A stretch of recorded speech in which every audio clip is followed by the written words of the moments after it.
All right, hello, wine drinking people. We are back, and Austin has been spending a lot of time here in the store. And these guys have some pretty good wines in their portfolio. Nothing really exciting today, unfortunately, though. You know, some good stuff here, but not really a climax, again, that we're looking for with a tasting. We had a little Gruner Veltliner, which we've got our German and Austrian tasting coming up at Cafe Max on Wednesday, the 14th of next week. This is a certified organic producer from Michigan. I'm sorry, what am I talking about? Austria. Michigan.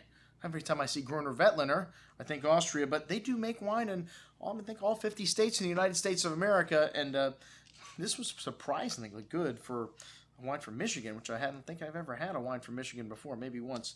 But really kind of classic Gruner nose there, melon rind, white pepper spice, with a little lime and tangerine citrus, bright and crisp on the palate, nice and clean, and a little hint of effervescence there as well, and a little bit of that white pepper spice that you get in Gruner. Like I said, a pretty good little wine for being from Michigan, $21 a bottle. All right, the Gatekeeper Shiraz from South Australia. This wine had some nice blackberry and blueberry fruit on the nose, notes of violet floral, kind of fruit-driven on the bouquet there. Fresh and fruity style on the palate with, nice fruit, jammy, soft, pleasant little wine for, $12, not a bad Shiraz. 2007 Sinian Abundante.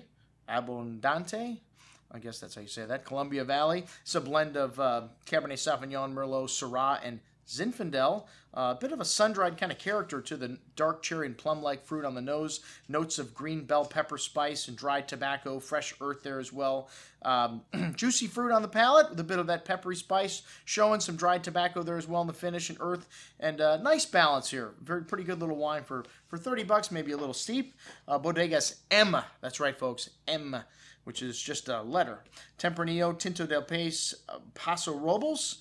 And this is California wine making a Spanish varietal, which usually I'm not a huge fan of these Tempranillos from California, but this wine had that wild strawberry jam-like fruit that you get on the nose with Tempranillo, and some fresh floral nuance as well. Kind of almost antiseptic there, a smooth and fruit-driven wine on the palate with kind of sweet, ripe tannins, and nice freshness and those pretty floral notes at the end.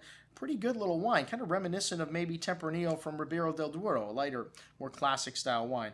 But finishing up, the Fin del Monde. Man, this is an impressive package here. This is the special reserve. We have the Cabernet Sauvignon from Patagonia, very far south in Argentina. And this wine label, really nice wines here. I mean, even though the bottles are big, I'm not a huge fan of that. The wine's very good.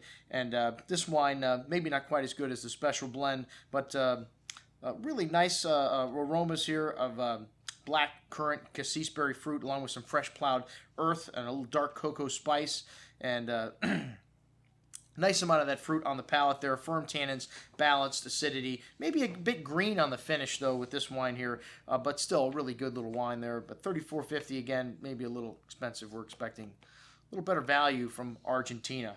All right, well, organic wines are gaining in popularity, and that's what we're going to be talking about next, some organic stuff from another new distributor.